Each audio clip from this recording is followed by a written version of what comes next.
we are going to take a look at some basic commands that allow us to manage user accounts on our Linux system. So we're going to start with, I would say, the easy stuff. There are two commands, AddUser and DelUser, and as you may guess, they are respectively used to add a new user to the system or delete a user from the system. And I say that this is the easy stuff because those commands are actually scripts that use much lower level commands that we are going to discuss at the end of this video, but they kind of guide you, they hold your hand through the process of adding a user. So let's start by the obvious. I'm logged in as user tux, okay? I am in the sudoers group. However, if I try to do AddUser tux2, for example, I'm going to be told that I need privilege to do so. So I need to invoke sudo, which I'm able to do because once again the user tux is in the sudoers, and now I can invoke sudo, say that I want to add a user named tux2, and the first step is going to be taken by sudo, which is going to make sure that this is indeed tux here as a keyboard. And you can see that the AddUser command is already doing a bunch of things for me. First, it's adding a user named tux2. Well, duh, but you are going to see that when we talk about adding a user, we generally talk about much more than just adding the user. Adding the user means that now there is a login name corresponding to tux2, and that login name has a user ID, a number that corresponds to that user, unique on the system, on the Linux system. Then that AddUser command has also added automatically a group for us. So every user has a corresponding group that has the same name as the login name of that user. And you can see here that I have the group ID number displayed on the screen. Then AddUser, again for us, without us saying anything, has taken care of saying that the user tux2 with user ID 1002 has been added to the group tux2. That again, that sounds like trivial, but you create a group for the user, so you want to make sure that the user is listed as a member of that group. So all of those operations can be done one by one using, like I mentioned already before, much lower level commands that are available on our system.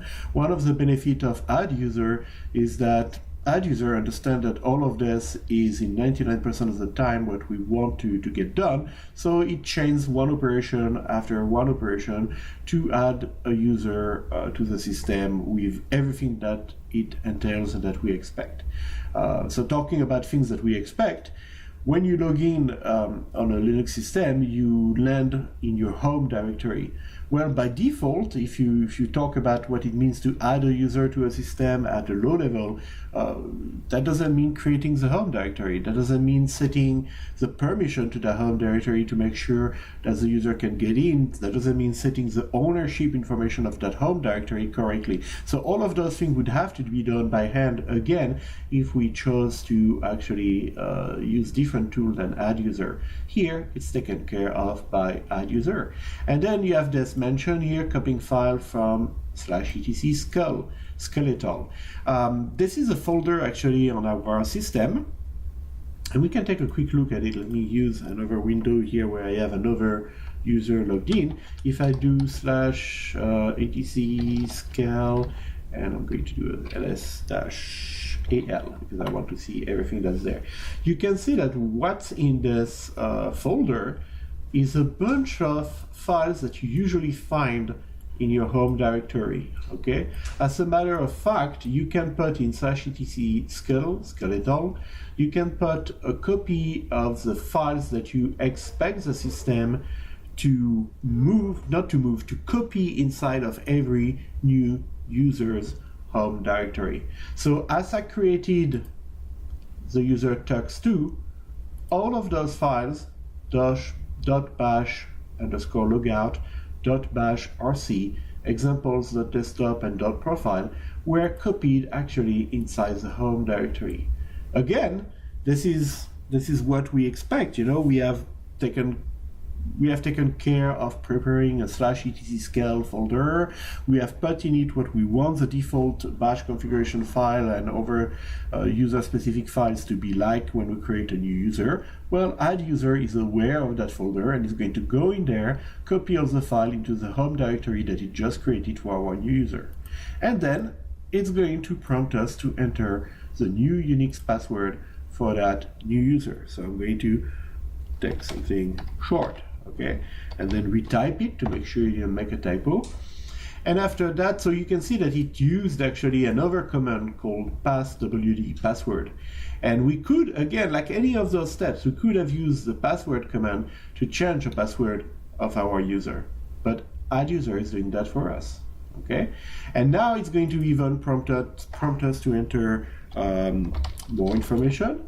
So I'm going to say, okay, this is me here, full name, my room number is, let's say ENB 343E, and then my work phone number, I'm not going to enter that, home phone number, I'm not going to enter that, over, nothing else to say. So what am I doing here?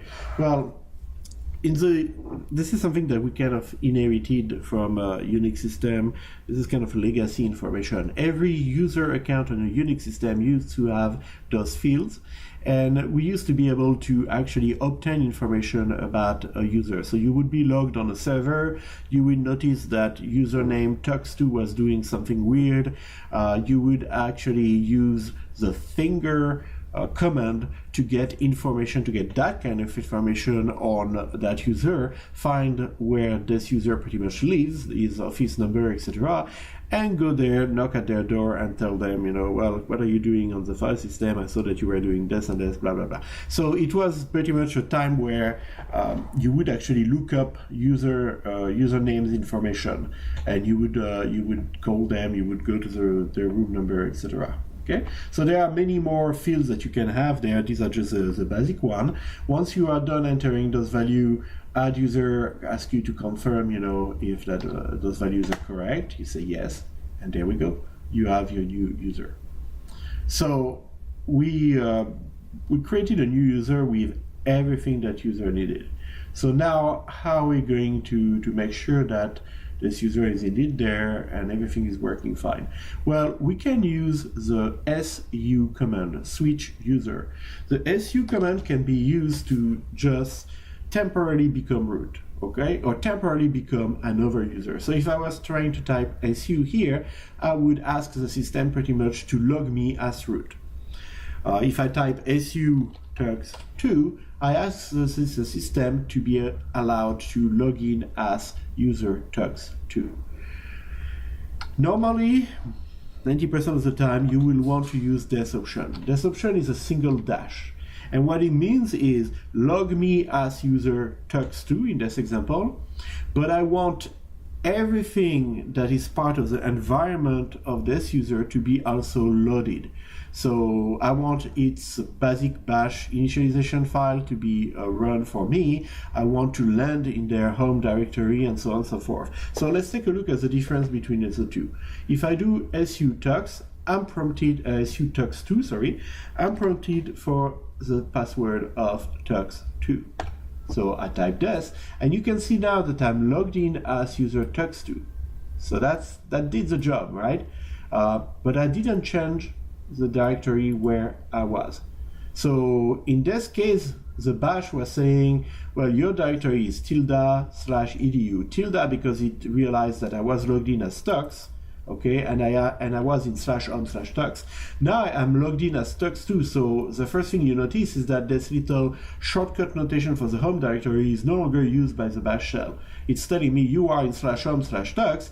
It's a folder like any other folder. This is not your home directory. Okay, if I do ls-l, yes, I'm not home. I'm inside the home directory of user tux. So this is only possible, by the way, it's only possible for me to do ls and to do things here because the permission on that folder are such that even other users on the system that have nothing to do with tux or its group are allowed to read and execute in that current folder. Okay, I could try to do something like touch some file, and it tells me, well, you cannot create a new file here. Okay, I don't have permission to write in this folder. So now if I type cd, now I am in tux2 home directory, and as you can see, there's a lot less stuff here. Okay, so my home directory was created. It belongs indeed to me. I can do everything I want there, but just doing su didn't allow me to actually log in like if I was tux2. Similarly, all of the bash logout, bash rc, .profile file that I read when the bash session start, these are not actually used currently for tux2. So I just logged in as tux2, but not much happened. Let me hit Ctrl D. I could also type exit to get out of this temporary login. So I'm back logged in as user tux in my home directory. And now what I'm going to try to do is the over option, the su and a dash between with spaces around it, to say that I want to log in as user tux2, but this time I want to really log in as if I was logging as tux2 from a terminal. Okay, so again, I'm prompted for the password for user tux2, and you can see the difference. I'm logged in as user tux2, and I am in my home directory. So if I type pwd, let's double check.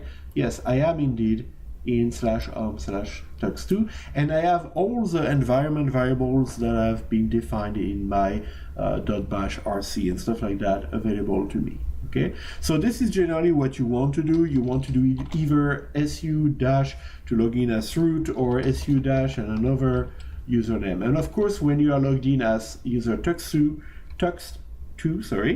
you can say, for example, well, now I want to log in as user tuxedo. Okay, so why not? And now I'm logged in as user tuxedo with its own home directory and everything that comes with it. Okay, and if I type exit or Ctrl D, I'm back to tux2, and if I type exit or Ctrl D, I am back to tux. Okay, so it's a way to log in inside of a session as a different user, do some things, then log out real quick. Okay, without having to reopen a terminal window or whatnot.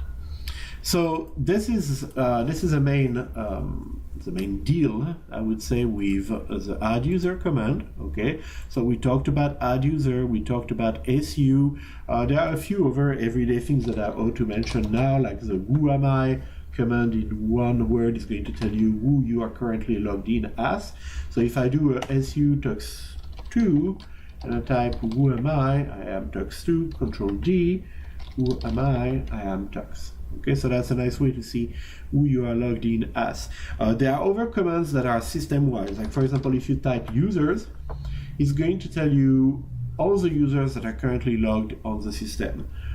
Similarly, the who command is going to tell you who you are and some information about when you log in and stuff like that. And the w command is going to give you the same information, but about every user logged in on the system.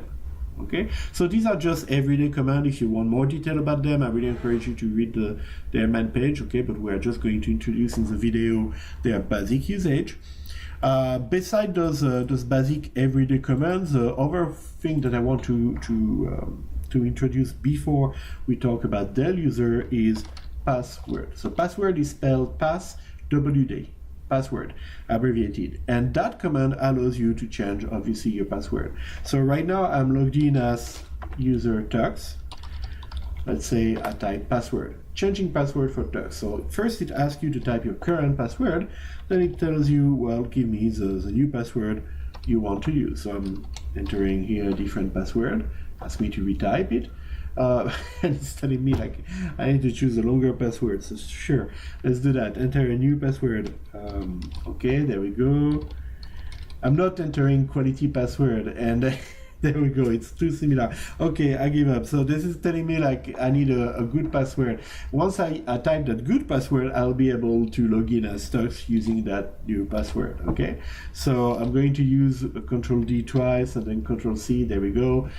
So I got out of that password command without changing the password. What is interesting about the password command is that you can use it also to change over user password. Okay, but to do so, you can see here that as user tux, I cannot do that. To do so, you have to ask permission. You have to obtain temporarily privileged, okay, execution. So you use a sudo command. sudo password tux sudo as user tux, logged in as user tux, and it tells me, okay, provide me the new login for that user. So same thing, I can provide here, you know, like a long password. Okay, try to do something a little better here. And there we go. So I have I entered a better password for tuxedo, and now it's been modified. So next time I try to log in as that user or do any sudo operation with it or something like that, if it's in the sudo, I will be prompted for that new password, and I can go back to the old password, and there we go. All right. So this is something that's going to be useful. Be careful not to mess up your password. You would have problem logging back in, okay? But this is one of those everyday also command that relates to user management. So we talked about AddUser. Similarly, we can talk about DelUser, okay? So I can say, for example, I want to delete user tux2, and of course, again, I forgot sudo. I need privilege to do that kind of operation. Removing user tux2. And also the same way that AddUser is a nice script that does a bunch of stuff for us, DelUser similarly takes care of checking that the group tux2 has no more member beside tux2 in it, and if it's an empty group, then it removes it for us. Okay. One thing to consider, if I do a ls/home, okay, you can see that the tux2 home folder is still there. And if I do ls-l/home, you can see that, and this is actually an annoyance, okay, but the tux2 folder, the home folder of my X user tux2 is still there, but now there is no name corresponding to that user ID. Yet it's still assigned that user ID. So if I was creating a new user tux3, and that user got the same user ID assigned to it, then that would be a little of an annoyance, because suddenly the user tux3 could access the folder tux2. Okay, so but there are ways to control that. There are ways to say, for example, I want to wipe the home folder of a user, you know, when I delete that user.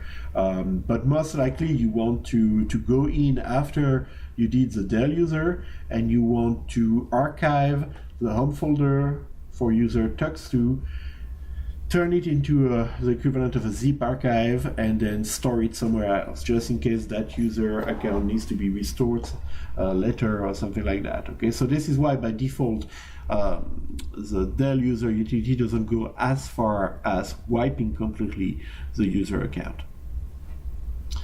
All right, next topic that is relevant to AddUser DelUser. I mentioned some of the default behavior, okay, that AddUser and DelUser implement. They do some things for you, but it's still a set of tools that you can configure. The way that you configure them is by editing this file /etc/adduser.conf. So here's my GEdit editor, okay, and we're going to take a look together at that file. So it's a file that uses a bash syntax, so a pound sign at the beginning of the line means a comment, and then you can see here that we are assigning specific variable with values. Okay, so it's pretty much self-explanatory. I'm going to jump real quick through the file to give you an idea of what features are there, but you can tell, okay, this is when I create a new user, this is the shell that I want that user to use, and you can change it later on. There's a command to do that, but by default you're going to say every new user account is going to use a bash shell. Then you can specify where you want all of your home directory to be put together. Okay, so by default /home. So this is why when I created tux2, the tux2 home directory was created under /home. All right.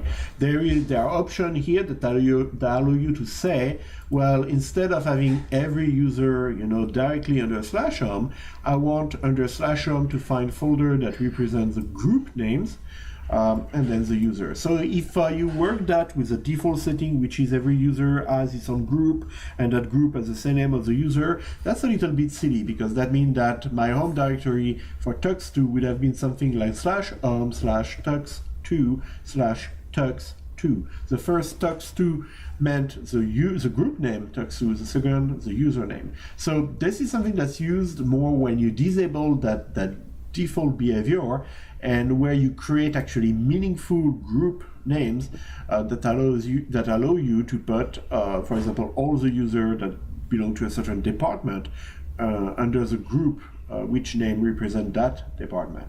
Okay. This is just a silly option, or not silly option, but I mean it's meant for like when you have a large number of users, you are going to have /home, and then you are going to have 26 subfolders for each of the letters of the dictionary, and then inside of those subfolders you are going to have all the usernames that start by the same letter. Okay, so it's a way to make your home folder a little bit more manageable. We talked about the etc scale folder at some point. So this is where you are going to tell AddUser where to find the default files you want to copy inside of any new home directory for any user you create. Okay, so it could be etc scale, that's the default. You could have another folder somewhere else that you prepared, scale to or scale, members of project, lambda, whatever. We have a bunch of things here that are giving us ranges for both the user ID and the group ID. So every user on the system has a unique identifier that is called the user ID, and every group on the system has a unique identifier that is called the group ID. So when you create a new account, there has to be some rules that say, okay, what kind of number should I use? You saw that we got a user ID and a group ID that was in the 1000, okay, 1002 for tux2. So this is where you configure that kind of stuff. As a developer on a Linux environment or something like that, you will probably not have to mess with that kind of option. You just need to know that these exist. And then this is where we set the default here to say that every time we create a new user, we want a group with that username. More option here about the group ID this time. The permissions, the default permission for your home directory are set here. And I think that's pretty much it. I don't see a lot of stuff here that's going to be useful really for developers working in a Linux environment. If you are not a sysadmin, most of the options that are coming next are just ways to tell the system, listen, I want this set of groups, and I want every new user to be member of all of those groups, for example. Okay, so that's that option right there. Or I want to use regular expressions, something we didn't study yet, to filter out, the group name or even the username, stuff like that. So these we are not going to really use in that course. This would be more useful in the context of a system admin course. The last thing I'm going to mention in this video, and we're going to wrap it up, is we have AddUser and DelUser. Okay, we talked about those two ways to add and remove users. Well, there are two other commands, user add and user del. And those commands are doing pretty much, they are fulfilling the same function, except that if you look at the man for user add, and same thing will happen with user del, it tells you this is a low-level utility. Okay, so the deal is that, and I'm going to leave that as an exercise, if you peruse the man page for user add, you will find a way to specify a bunch of options on the command line that allow you to, for example, say, I want to create a home directory and I want the home directory to be located there. Okay. And actually, I'm reading real quick this definition, because if I remember correctly, this is not even going to create the home directory for you. It's going to it's going to assume, actually in that version, it's going to assume that if it doesn't exist, no, it will not be created. So that I was right. Sorry, I'm going back and forth here trying to read and speak at the same time. Not really good at that. But bottom line is, when you specify the directory, you will have to have created that directory yourself. So the -d option is just there to say, this is home directory for that user. but it's not going to even create it for you, let alone set the ownership, let alone set the permission. So you can see now why we started by introducing the easy way, right? What AddUser is doing for you is pretty much using user add with a bunch of options, but also doing a whole bunch of other stuff, okay? Like for example, when in AddUser.conf you specify a list of groups that you want every user to belong to in addition to their primary group, okay? You could do it here with this option -G on this lower level version here, user add. However, you would have to make sure that all those groups are created beforehand and so on and so forth. So you can see how we can do everything here by hand, but it's going to take a lot of options in AddUser, and it's going to also take us to do some extra step in between. And if I look real quick at user del, you're going to see that this is the same type of deal, okay? So user del is a low-level version of DelUser, and you have a bunch of options that are going to allow you to control things such as, do we remove the file in the home directory when we remove that user, okay? So user del has a bunch of options. DelUser has some default behavior that you can configure, and that takes care of not only setting those options when it uses user del, but also doing all the prolog and post-log, epilogue steps that need to be taken, like removing files, creating folder, and so on and so forth, okay? So, as I said, I'm going to let you actually take a look at the main page for user add and user del. A good way to practice would be to go through the creation of a new user and the deletion of a new user and do exactly what we have done with AddUser and DelUser, but get yourself to do it with actually user add and user del. That's a good practice exercise and could be a good question for a quiz or an exam or something like that as well.